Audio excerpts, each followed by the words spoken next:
Pakinggan mo to. Kung hindi mo marating yung destinasyon, ibig sabihin, dapat mong baguhin yung tamang landas. Tulad ng leon, kahit gaano ito kagutom, dito kakain ng damo.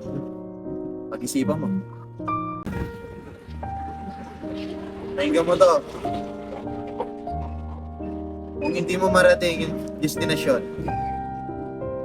ibig sabihin, dapat mong baguhin yung tamang landas.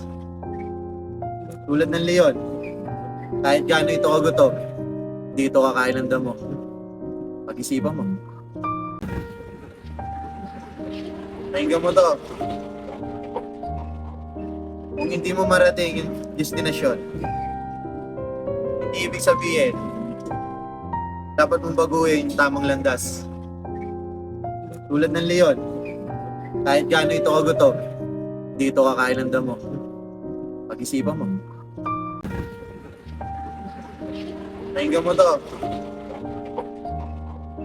Kung hindi mo marating yung destinasyon, ibig sabihin, dapat mong baguhin yung tamang landas. Tulad ng leon, kahit gaano ito kagutom, dito kakain ng damo. Pag-isipan mo.